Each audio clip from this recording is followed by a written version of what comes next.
Study IQ IAS, आपका selection हमारा mission. तो एक कहावत है कि यूएस जब भी स्नीज करता है, छींक मारता है, तो सभी देशों को कोल्ड हो जाता है, जुकाम हो जाता है। ऐसा कहा क्यों जाता है? बिकॉज यूएस एक मेजर सुपर पावर है जो कि वर्ल्ड वॉर 2 के बाद यहां पर इमर्ज हुआ। बिकॉज अगर देखा जाए दुनिया भर के ट्रेड सेटलमेंट सिस्टम में उनकी खुद की करेंसी डॉलर का यहां पर यूज हो रहा है। एंड कहीं ना कहीं इसी वजह से, चाहे वो ग्लोबल फाइनेंशियल क्राइसिस हो, टेपर टैंट्रम हो, या कोविड के बाद के जो आपके रिसेशनरी फेजेस की बातें की जा रही थी, उन सभी का इम्पैक्ट ग्लोबल इकोनॉमीज के ऊपर पड़ा है। इसी वजह से दुनिया भर के जो सेंट्रल बैंक्स हैं यूएस फेडरल रिजर्व की तरफ देखते हैं, वे ये कौन सा स्टेप ले रहे हैं, उसी के साथ ये भी अपने मॉनेटरी पॉलिसी के स्टेप्स यहां पर लेंगे। अब इसी इंपॉर्टेंस को मद्देनजर रखते हुए आईएमएफ यहां पर कुछ कंसर्न्स रेस कर रहा है, कुछ वार्निंग्स यहां पर रेस कर रहा है यूएस के लिए कि जो आपके रिसेंट नंबर्स यहां पर आए हैं वो इतने अच्छे देखने को नहीं मिल रहे। आपने बहुत ही ओवर ऑप्टिमिस्टिक रिजल्ट्स यहां पर पेश किए हैं और उन्हीं ओवर ऑप्टिमिस्टिक डेटा के बेसिस पर आप अपनी पॉलिसी इनिशिएटिव्स भी यहां पर ले रहे हो। तो जाहिर सी बात है उस ओवर ऑप्टिमिज्म का एक नेगेटिव इंपैक्ट आने वाले समय में यहां पर पड़ सकता है, जिसके लिए अगर स्टेप्स नहीं लिए गए विद टाइम तो यूएस इकोनॉमी के ऊपर तो असर पड़ेगा ही, बट ग्लोबल इकोनॉमीज जो कि अभी रिसेंटली थोड़ा सा उस अनसर्टेनिटी की वेव से गो थ्रू होते हुए थोड़ा स्टेबल होनी शुरू हुई हैं, उनके ऊपर भी यहां पर इंपैक्ट पड़ेगा। तो ये डिस्कस करते हैं आज के सेशन में एग्जैक्टली क्या वार्निंग्स हैं जो कि इशू की गई हैं आईएमएफ द्वारा, किस बेसिस पर इशू की गई हैं, एंड क्या क्या कंसर्न्स यहां पर यूएस इकोनॉमी में देखने को मिल रहे हैं। मेरा नाम अरविंद गुलेरिया है। शुरुआत करते हैं आज के सेशन की। तो बेसिकली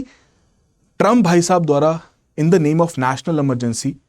रेसिप्रोकल टैरिफ्स की शुरुआत यहां पर की गई, जिनमें उनका ऑब्जेक्टिव यही था कि डोमेस्टिक इंडस्ट्रीज और जॉब्स को प्रोटेक्ट किया जा सके, दोनों में ग्रोथ देखी जा सके, यूएस का ट्रेड डेफिसिट रिड्यूस किया जा सके, जो ट्रेड नेगोशिएशंस में लेवरेज उसको और बढ़ाया जा सके, चाइना की अनफेयर ट्रेड प्रैक्टिसेस को काउंटर किया जा सके, एंड जितने भी नेशनल सिक्योरिटी के सेक्टर्स हैं उन्हें सेफगार्ड किया जा सके। बट रेसिप्रोकल टैरिफ्स की जो अनसर्टेनिटी थी वो शायद उनके खुद के ऊपर यहां पर भारी पड़ गई है। वो कैसे पड़ी है, पहले जानते हैं। सबसे जो प्रोमिनेंट डेटा यहां पर आया है वो क्या है कि यूएस की जो जॉब ग्रोथ है उसमें डी एक्सेलरेशन देखने को मिला है। कि जो नंबर्स पहले स्टेट किए गए थे मार्च तक के, कितनी जॉब्स क्रिएट हुई हैं, दोज वर ओवर ऑप्टिमिस्टिक। जरूरत से ज्यादा नंबर्स यहां पर स्टेट कर दिए और एक्चुअली 9 लाख कम जॉब्स वहां पर क्रिएट हुई हैं, क्लोज टू 1 मिलियन जॉब्स यहां पर कम क्रिएट हुई हैं, इतनी हुई भी नहीं थी। तो आप खुद सोचो, अगर कोई भी देश बता रहा है कि मेरे देश में एम्प्लॉयमेंट बढ़ रहा है, तो एक कहीं ना कहीं इंडिकेटर है कि उस देश में ग्रोथ भी हो रही है। और उसी डेटा के बेसिस पर वहां का जो सेंट्रल बैंक रहेगा, जैसे यूएस के केस में फेडरल रिजर्व है, उनका भी फिर प्राइमरी फोकस क्या रहेगा कि चलो ग्रोथ हो रही है, एम्प्लॉयमेंट बढ़ रहा है, तो मैं इन्फ्लेशन को कंट्रोल करता हूं। इन्फ्लेशन को कंट्रोल करने के लिए अपने इंटरेस्ट रेट्स यहां पर बढ़ाएंगे। इंटरेस्ट रेट्स अगर बढ़ाए जाते हैं तो कहीं ना कहीं उनका इंपैक्ट किसके ऊपर पड़ेगा कि उतनी एक्सपेंशन नहीं हो पाएगी इंडस्ट्रीज की और अनएम्प्लॉयमेंट लेवल्स यहां पर बढ़ सकते हैं। बट अब जब डेटा ही उनका गलत है तो उस बेसिस पर जितनी भी पॉलिसीज वो फॉर्मुलेट कर रहे हैं, जाहिर सी बात है उनका पॉजिटिव इंपैक्ट तो नहीं पड़ने वाला। हर एक देश के लिए डेटा बहुत क्रूशियल भी रहता है। इंडिया के लिए भी इस पॉइंट को क्रिटिसाइज किया जाता है कि डेटा अवेलेबिलिटी उतनी बेहतर नहीं है। बट यूएस जैसी सुपर पावर जिनका डेटा कहा जा रहा है कि भैया दुनिया भर के सभी देश वहां पर अपनी पॉलिसीज के लिए यूज कर रहे हैं, अब उन्हीं का डेटा यहां पर गलत आ रहा है, उन्हीं का डेटा ओवर ऑप्टिमिस्टिक आ रहा है, तो जाहिर सी बात है इंपैक्ट तो पड़ेगा ही। अब हालांकि इस चीज का डायरेक्ट ब्लेम बाइडेन सरकार के ऊपर डाल दिया गया और वो ये भी कह रहे हैं कि भैया कि जो ब्यूरो ऑफ लेबर स्टैटिस्टिक्स, जो कि उनकी सरकारी एजेंसी जिन्होंने पूरा डेटा यहां पर रिलीज किया है, कहीं ना कहीं उनके द्वारा ही यहां पर रिपोर्टिंग में गलती हुई है। मतलब ट्रंप एडमिनिस्ट्रेशन ने कोई गलती नहीं करी है, ट्रंप एडमिनिस्ट्रेशन बिल्कुल सही नंबर्स यहां पर बता के आया है, बट दिस इज द सरकारी एजेंसी जिनके द्वारा ये गलती की गई है, ऐसा कुछ भी नहीं है। मतलब ब्लेम सीधा शिफ्ट कर दिया गया दूसरी पार्टी के ऊपर और सीधा बोल भी दिया गया है ना कि उस एजेंसी की जो लीडरशिप है उसको चेंज भी कर दिया जाए। जैसे इंटेल के साथ नहीं पसंद आया, भैया सीईओ चेंज कर दो। अब हो सकता है भैया एजेंसी कल को अपने नंबर्स दोबारा से रिवाइज कर दे, इसलिए बार बार कहा जा रहा है कि अब शायद आने वाले समय में बहुत सारे नंबर्स रिवाइज होते हुए देखने को मिलेंगे यूएस डेटा के। बट द पॉइंट इज, जब ओवर ऑप्टिमिज्म की वजह से पॉलिटिकल लीडर्स एक मेजर पॉलिसीज फॉर्मुलेट करते हैं तो उनका पॉजिटिव इंपैक्ट नहीं पड़ता, बिकॉज आप ऐसे ही प्रमोट कर रहे हो कि आपकी इकोनॉमी में ग्रोथ है, बट एक्चुअली में वो है नहीं। और वही नंबर्स आपको अनएम्प्लॉयमेंट रेट में भी यहां पर देखने को मिलते हैं, जो कि दोबारा से एक इंक्रीजिंग ट्रेंड पकड़ता हुआ देखने को मिलता है। 4.3% पर यहां पर स्टैंड करता है, which is again not very good for the US, because उनका ओवरऑल ऑब्जेक्टिव क्या था कि ये रेसिप्रोकल पॉलिसीज की वजह से, आपके टैरिफ्स लगाने की वजह से डोमेस्टिक इंडस्ट्रीज में ग्रोथ आएगा, नया एम्प्लॉयमेंट क्रिएट होगा, बट एम्प्लॉयमेंट के नंबर्स तो वो जस्टिफाई कर ही नहीं रहे। सबसे बड़ा इंपैक्ट यहां पर इनके पॉलिसीज के ऊपर इस तरीके से पड़ रहा है। एंड अपार्ट फ्रॉम दैट, कहीं ना कहीं जो टैरिफ्स लगाए भी गए हैं सिंपल सा लॉजिक क्या है टैरिफ का, कि कोई भी चीज अगर यूएस में इंपोर्ट की जा रही है उसके ऊपर एक एक्स्ट्रा टैरिफ लगाया जा रहा है। अब बात यह है कि कहीं ना कहीं यूएस कंज्यूमर्स ऐसे इंपोर्टेड प्रोडक्ट्स के ऊपर डिपेंडेंट हैं। सरकार अगर उनके ऊपर टैरिफ्स लगाएगी तो जाहिर सी बात है भैया उनके लिए वो चीज महंगी हो जाएगी। अब हालांकि कंसर्न उस समय पर रेस किया गया था, बट ट्रंप एडमिनिस्ट्रेशन ने क्या कहा था कि भैया कोई दिक्कत वाली बात नहीं, हम जॉब्स इतनी क्रिएट कर देंगे, लोगों के वेजेस इतने बढ़ जाएंगे कि इजीली वो इस इन्फ्लेशन के इंपैक्ट को एडजस्ट कर लेंगे। बट जॉब्स तो क्रिएट हुई नहीं, बट इन्फ्लेशन यहां पर बढ़ गई। टैरिफ्स की वजह से इन्फ्लेशन यहां पर बढ़ती हुई देखने को मिल रही है, जिसकी वजह से जो यूएस फेडरल रिजर्व की खुद की पॉलिसीज हैं, खुद की मॉनेटरी पॉलिसीज हैं, अब वो भी क्वेश्चन पर आ गई हैं कि वो क्या करें। एंड आईएमएफ के प्रोजेक्शन के हिसाब से देखा जाए जो ग्लोबल ट्रेड ग्रोथ है वो भी यहां पर डीएक्सेलरेट होता हुआ देखने को मिल रहा है टू 2.8% 2025 में एज कंपेयर टू 3.3% 2024 में। And it is largely due to the US tariffs, कि ग्लोबल ट्रेड भी आपने यहां पर कॉम्प्रोमाइज कर लिया है अपने टैरिफ्स की वजह से, एंड मोर ओवर अपने देश के कंज्यूमर्स के लिए खुद से यहां पर प्राइसेस बढ़ते हुए देखने को मिल रहे हैं, इन्फ्लेशन यहां पर बढ़ती हुई देखने को मिल रही है, राइट। तो उन्हीं के केस में देखा जाए जो उनका पर्सनल कंजम्पशन एक्सपेंडिचर है, कोर पर्सनल कंजम्पशन एक्सपेंडिचर है, वो 3.1% पर यहां पर पहुंच गए, जो कि यूएस फेडरल रिजर्व का टारगेट 2% का यहां पर रहता है। अब जाहिर सी बात है इन्फ्लेशन बढ़ी है तो उसका ऑब्जेक्टिव क्या होना चाहिए, फेडरल रिजर्व का ऑब्जेक्टिव अब क्या होगा। अगर हम अपनी पढ़ाई की बात करें जो हम मॉनेटरी पॉलिसी में पढ़ते हैं सिविल सर्विसेज की तैयारी में, तो हम यही कहते हैं ना बार बार, यार इन्फ्लेशन बढ़ी तो इंटरेस्ट रेट बढ़ाया जाए, बिकॉज उस इन्फ्लेशन को कंट्रोल करना है ना। बट अब इस इन्फ्लेशन को कंट्रोल तो कैसे करेंगे, क्योंकि अगर इंटरेस्ट रेट बढ़ा दिए तो जो जॉब्स अभी तक क्रिएट नहीं हुई हैं और जिनकी एंटिसिपेशन लगाई जाएगी कि कल को क्रिएट हो जाएंगी, अब वो भी क्रिएट नहीं हो पाएंगी, अनएम्प्लॉयमेंट और बढ़ जाएगी, क्योंकि ग्रोथ कहीं ना कहीं कॉन्ट्रैक्ट कर जाएगी। अब ये डिलेमा सबसे ज्यादा क्रिएट हो रहा है इन सभी के लिए। अब हालांकि इन टैरिफ्स के वजह से जो एक मेजर पॉइंट था यूएस सरकार का कि हमारे रेवेन्यूज में मेजर ग्रोथ आएगा, और वो ग्रोथ देखने को भी मिला है। अगर देखा जाए जो एस्टिमेशंस लगाए जा रहे हैं, प्रोजेक्शंस लगाए जा रहे हैं 2025 के फाइनेंशियल ईयर के लिए, टैरिफ्स के थ्रू $310 बिलियन का अर्निंग यहां पर वो जनरेट करेंगे, जो कि पहले सिर्फ और सिर्फ $80 बिलियन की थी, राइट। तो सिग्निफिकेंट इंक्रीज यहां पर हम कह रहे हैं कि भैया 3 से 4 गुना इंक्रीज यहां पर आ जाएगा इनके टैरिफ्स के अर्निंग्स में। और इसी चीज को एक्सप्लेनेशन बहुत बार रखी भी गई कि यूएस का जो इतना बड़ा नॉर्मस डेट है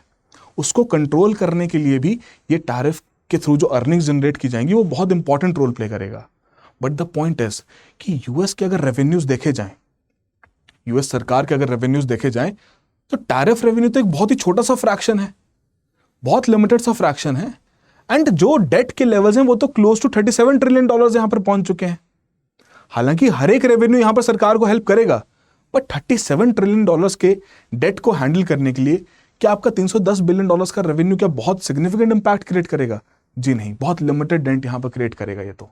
कोई इंपैक्ट पड़ेगा नहीं, बहुत लिमिटेड इंपैक्ट पड़ेगा, because when it comes to their revenues, so tariff से हार्डली 2.7% रेवेन्यूज यहां पर सरकार जनरेट करती है।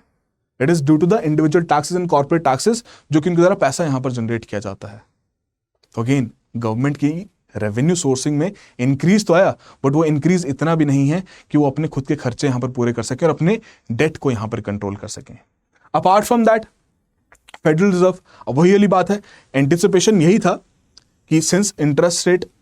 बढ़ाया जाएगा, बिकॉज इन्फ्लेशन दोबारा से बढ़ती हुई देखने को मिली है टैरिफ्स की वजह से, तो उसको कंट्रोल करने के लिए इंटरेस्ट रेट्स यहां पर बढ़ाए जाएंगे। बट जैसे ये डेटा आया कि भैया कम जॉब्स क्रिएट हुई हैं, कॉन्ट्रैक्शन के कंडीशंस वहां पर देखने को मिल रही हैं, स्लो डाउन की कंडीशंस वहां पर देखने को मिल रही हैं, तो यूएस फेडरल रिजर्व ने तो यहां पर कह दिया कि 25 बेसिस पॉइंट्स 0.25% का यहां पर इंटरेस्ट रेट रिड्यूस किया जाएगा, बिकॉज लेबर मार्केट में सॉफ्टनेस आ चुकी है। एम्प्लॉयमेंट ग्रोथ लाने के लिए ये इंटरेस्ट रेट यहां पर हम कम करेंगे। अब इंटरेस्ट रेट यहां पर कम होते हैं तो उसका डायरेक्ट इंपैक्ट इन्फ्लेशन के ऊपर कैसा देखने को मिलेगा कि इन्फ्लेशन और यहां पर बढ़ सकती है, एंड यूएस के कंज्यूमर्स के लिए जो कॉस्ट ऑफ लिविंग है वो दोबारा इंक्रीज कर सकती है। तो एक डिलेमा यहां पर क्रिएट हो चुका है यूएस फेडरल रिजर्व के लिए कि अब क्या स्टेप लिया जाए जिसके बेसिस पर वो अपने कंसर्न्स को यहां पर एड्रेस कर सकें। एंड अपार्ट फ्रॉम दैट सबसे बड़ा कंसर्न और सबसे बड़ा क्रिटिसिज्म जो यूएस के लिए रखा जाता है, हालांकि उनके जो डेट टू जीडीपी लेवल्स हैं मोर देन 100% है, और इतनी एडवांस्ड इकोनॉमीज के लिए कहीं ना कहीं वो बैलेंस कर लेते हैं, because it is all about demand and supply, कितना आप उसको बैलेंस कर पाते हो, राइट। बट अब यही चीज देखी जाए कि ट्रंप सरकार ने यही कहा था कि भैया हम अपने फिस्कल डेफिसिट के लेवल्स को भी यहां पर कम करेंगे, राइट। बट अगर फिस्कल डेफिसिट के लेवल 2024 के फाइनेंशियल ईयर के लिए देखे जाएं और 2025 के फाइनेंशियल ईयर की प्रोजेक्शन देखे जाएं, 2025 का फाइनेंशियल ईयर वो ज्यादा ही फिस्कल डेफिसिट यहां पर दिखा रहा है, राइट। पिछले साल से ज्यादा ही फिस्कल डेफिसिट यहाँ पर क्रिएट हो रहा है। जैसे फेडरल बजट डेफिसिट की बात करें तो फिस्कल ईयर 2025 के लिए 1.9 ट्रिलियन प्रोजेक्शन यहाँ पर रखी गई है, which is again higher than that of पिछले साल का। तो दैट इज द पॉइंट कि वो फिस्कल डेफिसिट भी कंट्रोल नहीं हो पा रहा और जिनका अनॉर्मस डेट लेवल्स हैं उनके ऊपर और पुश यहाँ पर पड़ रहा है। एंड हालांकि डेट सीलिंग वहां पर अवेलेबल है, बट अब बहुत सारे तिकड़म यहाँ पर लगाए जा रहे हैं उस डेट सीलिंग को अवॉइड करने के लिए। So that is the point. एक तरफ जॉब्स नहीं क्रिएट हो रही, दूसरी तरफ आपका इन्फ्लेशन वहां पर बढ़ रहा है, तीसरी तरफ आपकी जो फेडरल रिजर्व है उनको इंटरेस्ट रेट कम करना पड़ रहा है विद द राइजिंग इन्फ्लेशन, ताकि जॉब्स यहां पर क्रिएट की जा सके। And at the same point जो आपका टैरिफ्स का रेवेन्यू वो कोई सिग्निफिकेंट इंपैक्ट आपकी अर्निंग्स के ऊपर क्रिएट नहीं कर रहा, आपके डेट लेवल्स यहां पर बढ़ते जा रहे हैं। तो इन्हीं सारे पॉइंट्स के बेसिस पर तो ये रखा जा रहा है कि कहीं ना कहीं जो कंसर्न्स हैं यूएस इकोनॉमी के लिए, आईएमएफ कह रहा है कि बहुत ग्रेव होने वाले हैं अगर इमीडिएट पॉलिसी डिसीजंस में चेंजेस यहां पर ना आए, और जो अनसर्टेनिटीज यहां पर देखने को मिली है ट्रंप एडमिनिस्ट्रेशन में उनमें चेंजेस यहां पर नहीं आए। बिकॉज अगर देखा जाए, अगर यही ट्रेड वॉर्स और परसिस्टेंट इन्फ्लेशन रही तो भैया उस प्रकार से आने वाले सालों में यूएस की इकोनॉमी के ऊपर, रियल जीडीपी के ऊपर एक नेगेटिव इंपैक्ट यहां पर पड़ सकता है, कॉन्ट्रैक्शन भी देखने को मिल सकती है if this is not avoided, right. But अगर वहीं आपका ट्रेड डील्स और डीरेगुलेशन यहां पर की जाती तो उस केस में एक smooth transition global economy as well as US economy के लिए देखने को मिल सकता है। डिलॉयट की रिपोर्ट यहां पर यह हाईलाइट करती है। सो इतना तो समझ में आ चुका है कि कुछ डेटा के इश्यूज हैं, ओवर ऑप्टिमिज्म का इशू है, राइट, ओवर स्टेटेड नंबर्स यहां पर रखे गए हैं एंड डिलेमास यहां पर क्रिएट हो चुके हैं यूएस फेडरल रिजर्व के लिए, राइट। अपार्ट फ्रॉम दैट कहीं ना कहीं इन टैरिफ रेट्स की वजह से यह भी कहा जा रहा है कि शायद जो टैरिफ बैटल है यूएस इसको जीत भी जाए, बिकॉज यूएस का सभी देशों के साथ यही कंसर्न है, बार बार यही कह रहा है कि भैया मेरे प्रोडक्ट्स के ऊपर वो बहुत सारे टैरिफ्स लगाते हैं, मुझे भी लगाना है। तो ठीक है, आप जीत जाओगे, टैरिफ बैटल आप जीत जाओगे, आपने बहुत सारे देशों के साथ उस प्रकार के ट्रेड डील्स भी यहां पर साइन कर लिए हैं, है ना, आर्म ट्विस्टिंग करके जैसे जैसे करके वो कर भी लिया है, बट इंडिया के साथ नहीं हो पाया, वो कंसर्न और बढ़ गया। और जिस चीज का सबसे ज्यादा डर था उन्हें कि भैया ये जो ब्रिक्स का अलायंस है ये थोड़ा और स्ट्रेंथन ना हो जाए, अब वही अलायंस यहाँ पर स्ट्रेंथन होता हुआ देखने को मिला एससीओ समिट में, जब आईआरसी का जो एक अलायंस को यहाँ पर कोट किया जा रहा है, बार बार बताया जा रहा है कि भैया इंडिया रशिया चाइना का अलायंस बन सकता है, अब वो एक यूएस के लिए मेजर नाइटमेयर यहाँ पर बन चुका है। वही बात है कि शायद यूएस ये टैरिफ वॉर तो जीत जाएगा, ये शॉर्ट टर्म नेचर के अपने गोल्स तो पूरे कर लेगा, but long term major risk अपने लिए क्रिएट कर रहा है, जो कि कहीं ना कहीं यूएस नहीं चाहता। बिकॉज इतने सालों से अगर ग्लोबल सुपर पावर का दर्जा यहाँ पर लेके बैठे हैं तो इनकी इच्छा तो रहेगी कि आने वाले समय में भी ये पर्टिकुलर स्टेटस वो मेंटेन करके रखें, एंड जो डॉलर की हेजेमनी है ग्लोबल ट्रेड में, ग्लोबल करेंसीज में एज अ रिजर्व करेंसी, वो बरकरार रहे। बट जो रिसेंट फैक्ट्स हैं, जो रिसेंट ट्रेंड्स यहाँ पर दिखा रहे हैं, वो कहीं ना कहीं सभी चीज़ों के ऊपर एक थ्रेट यहाँ पर क्रिएट करते हैं। आईएमएफ के बारे में बात करें तो एक सिंपल सा सवाल आप सभी के लिए, कि जो फॉलोइंग पब्लिकेशन प्रोड्यूस की जाती है by the International Monetary Fund, कुछ ऑप्शंस यहां पर आपके सामने दी गई हैं, करेक्ट आंसर चैट बॉक्स और कमेंट बॉक्स में जरूर मेंशन कीजिएगा। And moreover we have been trying to create a community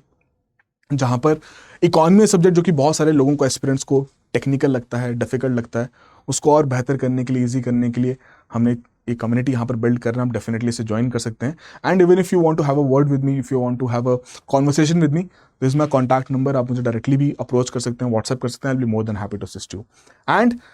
very important from the StudyIQ perspective कि हमारे द्वारा सिविल सर्वेंट्स की जो प्रिपरेशन कर रहे हैं सिविल सर्विसेज की, है ना, जितने भी एस्पिरेंट्स हैं, उनकी प्रिपरेशन को और बेहतर करने के लिए we have P2I initiative, prelims to interview का जो इनिशिएटिव है, एंड कहीं ना कहीं 2026, 27, 28 तीनों के कोर्सेज हमारे पास अवेलेबल हैं, हिंदी, इंग्लिश, बाइलिंगुअल तीनों लैंग्वेजेस में। The point is independence day पे हमारा एक बहुत बड़ा एक हम त्यौहार मनाते हैं इस चीज़ को, एंड उस समय से हमारा एक मेजर सेल चलता है, तो हमारा ये सेल चलता ही जा रहा था। The reason is quite simple कि बार बार स्टूडेंट्स कहते हैं कि सर प्लीज़ अफोर्डेबल बनाया जाए, तो जितना अफोर्डेबल बना सकते उतना अफोर्डेबल बनाया गया। But now this price hike will be effective from 12th of September। आपके नए प्राइसेस यहाँ से अब शुरू हो जाएंगे अगले दिन से। तो even if you want to have a particular understanding of how कैसे कोर्सेज चलते हैं, तो आप हमारी वेबसाइट जाके चेकआउट कर सकते हैं। एंड P2I इनिशिएटिव का ऑब्जेक्टिव यही है कि आपका प्रीलिम से लेकर इंटरव्यू तक की जो पूरी प्रिपरेशन है उसे हम कवर कर सकते हैं। तो आपकी live classes, recorded sessions, notes, mentorship, answer writing, mock test, whatever you need, everything is available, सब कुछ अवेलेबल है। और इसी में आपके PRP इनिशिएटिव, SIP इनिशिएटिव्स जो कि प्रीलिम्स फोकस्ड हैं, आप ऑफलाइन आके भी तैयारी कर सकते हैं, ये सभी चीज़ें यहाँ पर अवेलेबल करवाई गई हैं। एंड इवन अगर आपको लगता है कि यार मुझे देखना है कैसे फैकल्टीज पढ़ाते हैं, तो सभी फैकल्टीज का यूट्यूब के ऊपर बहुत सारा कंटेंट अवेलेबल है, आप जाके डेफिनेटली चेकआउट कर सकते हैं। राइट। तो again this price hike campaign will be effective from next day. तो प्लीज अगर आपका इंटरेस्ट है तो डेफिनेटली आप चेकआउट कीजिए, एनरोल कीजिए, एंड ARG लाइफ का कूपन कोड वहां पर यूज कर सकते हैं for the maximum discounts. And if you have any concerns you can definitely approach me. Now the point is uncertainty का एक और मुद्दा यहां पर देखने को मिलता है कि यूएस और इंडिया के रिलेशंस जब वो 50% तक टैरिफ ले गए, 25% का एक्स्ट्रा टैरिफ यहां पर लगा दिया कि रशिया से तेल ले रहे हैं, तो लगा यही था कि भैया सिचुएशन अब काफी खराब हो चुकी है, राइट। बट अब दोबारा से चीजें रीइग्नाइट होती हुई देखने को मिल रही हैं, है ना। ट्रम्प भाई साहब ने भी थोड़े दिन पहले कहा कि mister Modi is a very good friend of his, है ना, एंड इंडिया और यूएस के हमेशा स्पेशल टाइज यहां पर रहेंगे, राइट। एंड उसी का अगर हम पॉइंट यहां पर रखें तो कहीं ना कहीं जो इंडिया यूएस के टाइज हैं, तो ये जो $4 बिलियन की डील यहां पर होने वाली है, तो जो कह रहे हैं कि the deal shows melting Frost. Melting Frost का मतलब यहां पर क्या है कि जो एक बहुत आइस कोल्ड नेचर यहां पर बन गया था दोनों देशों के बीच में, कुछ वार्तालाप नहीं हो पा रही है, तो शायद ये $4 बिलियन की जो डील है ये कहीं ना कहीं इस आइसिंग को ब्रेक करने में हेल्प करेगी। और बेसिकली डील यहां पर क्या है, it is expected to visit next week India यहां पर विजिट कर सकते हैं joint delegation from the US defence department as well as Boeing, जो आपके कंपनी है उसके एग्जीक्यूटिव्स यहां पर विजिट कर सकते हैं, ताकि एक $4 बिलियन की डील यहां पर हो सके of P-8I naval surveillance aircraft हमारी इंडियन नेवी के लिए, राइट। तो हमारे इन टर्म्स ऑफ डिफेंस देखा जाए तो यूएस और इंडिया के बहुत सिग्निफिकेंट रिलेशंस यहां पर रहे हैं, और उन्हीं रिलेशंस को और बेहतर करने के लिए एंड अपार्ट फ्रॉम दैट जो बाकी हमारा एक सबसे बड़ा कंसर्न है बायलैटरल ट्रेड डील का, जिसको पहले यूएस के साथ हम एग्जीक्यूट नहीं कर पाए बिकॉज हम अपने सेंसिटिव सेक्टर्स को ओपन नहीं कर सकते, शायद अब ये जो पर्टिकुलर डील यहां पर होने वाली है in terms of arms, in terms of defence, कहीं ना कहीं अब एक नया दरवाजा खोल सकती है आने वाले समय के लिए, ताकि हमारी जो फुल बायलैटरल ट्रेड डील है उसको भी हम यहां पर पूरा कर सकें, एंड जो ऑलरेडी एस्टैब्लिश्ड रिलेशंस हैं उन पर भी हम यहां पर जा सकें। देखिए इंडिया के लिए यहां पर क्रूशियल क्या है, इंडिया के लिए क्रूशियल अपने एक्सपोर्ट्स के नंबर बढ़ाना। अब उस एक्सपोर्ट के नंबर बढ़ाने के लिए अगर हमारा ऑलरेडी एस्टैब्लिश्ड मार्केट में हमें एक्सेस मिलता है, बेहतर एक्सेस मिलता है, कॉम्पिटिटिव एक्सेस मिलता है, that is good for us. But the same point of time we would definitely want to explore the new alliance which is in the form of making, कि आपका जो इंडिया रशिया चाइना के alliance की बात की जा रही है उसे भी हम डेफिनेटली एक्सप्लोर करना चाहेंगे। और इंडिया ने हमेशा से ही ये पक्ष मेंटेन करके भी रखा है कि किसी एक तरफ नहीं है, जहां से उनका फायदा हो रहा है, जहां से उनकी स्ट्रेटेजिक रिक्वायरमेंट्स पूरी हो रही हैं, चाहे वो डिफेंस की हों, एसेंशियल कमोडिटीज़ की हों, या फिर हमारे बाकी इंपॉर्टेंट रिसोर्सेज की हों, हम हमेशा उन्हीं पर्टिकुलर अलायंसेस को यहाँ पर फॉलो करते हैं। और वही नतीजा है, शायद वही कारण है जिसकी वजह से हमारे रशिया के साथ भी इतने इंपॉर्टेंट रिलेशंस यहाँ पर देखने को मिलते हैं। और वही सिमिलर सिनेरियो यूएस जैसे चाइना के साथ भी भैया बहुत वो ट्रेड वॉर वाली सिचुएशन चलती रहती है। सिमिलर सिनेरियो अब यहाँ पर यह भी कहा जा रहा है कि शायद एक पॉसिबिलिटी है कि आने वाले समय में कि ट्रम्प डेलीगेशन विजिट करेगा चाइना को, राइट, और वहाँ पर थोड़ी बात की जाएगी कैसे और बेहतर ट्रेड डील्स यहाँ पर बनाई जा सकती हैं, कैसे ग्लोबल इकोनॉमी को और बेहतर किया जा सकता है, एंड इन दोनों देशों के रिलेशनशिप्स कैसे बेहतर किए जा सकते हैं। And somehow that is the need of the our also, कि जो अनसर्टेनिटीज ट्रम्प टैरिफ्स की वजह से शुरू हुई थी उनको एड्रेस करने का अब समय आ चुका है।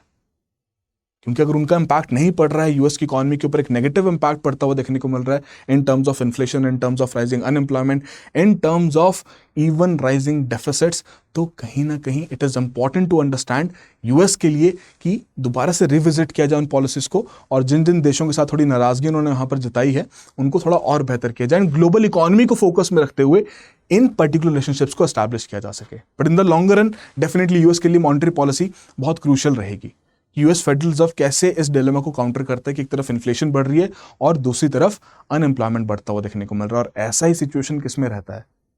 ऐसा सिचुएशन स्टैगफ्लेशन में रहता है, और स्टैगफ्लेशन जैसी जो सिचुएशन है हर एक देश उसे अवॉइड करना चाहता है। Apart from that fiscal and tariff adjustments one of the very important things that US needs to do, कि आपको एक अच्छे तरीके से सिलेक्टिव तरीके से टैरिफ एडजस्टमेंट्स और रिडक्शंस करने पड़ेंगे। एंड कोई अगर लॉन्ग टर्म की फिस्कल कंसोलिडेशन नहीं कर सकते तो एटलीस्ट मीडियम टर्म का तो कुछ ना कुछ टारगेट आप रखें, ताकि आपका जो इन्फ्लेशन है आप उसे भी कंट्रोल कर पाएं एंड आप अपना ट्रेड लेवरेज भी यहां पर लूज ना करें। बिकॉज अगर वहां पर कंजम्पशन स्लो हो गई तो उन टैरिफ्स का फायदा ही क्या होगा। अगर यूएस में कंजम्पशन में स्लो डाउन आ जाता है तो जाहिर सी बात है टैरिफ्स का कोई फायदा नहीं देखने को मिलेगा। ओवरऑल इकोनॉमी की जो स्थिति है वो रिसेशन की तरफ जानी शुरू कर जाएगी, और वही इंडिकेशन स्लो डाउन के थ्रू दिखाई भी जा रही हैं। And apart from that debt management एक बहुत क्रूशियल एस्पेक्ट है यूएस के लिए, कि जो उनका बढ़ता हुआ डेट है, फिस्कल डेफिसिट के नंबर्स यहाँ पर जस्टिफाई करते हैं, उसे भी यहाँ पर एड्रेस किया जाए। एंड ग्लोबल कोऑर्डिनेशन, कि जो हम ग्लोबलाइजेशन की बात बार बार करते हैं उसको एक्चुअली में देखा जाए। जो अभी करंटली बाइपोलर या आपके मल्टीपल पोलराइजेशन यहाँ पर हो चुकी है उसको एड्रेस किया जा सके।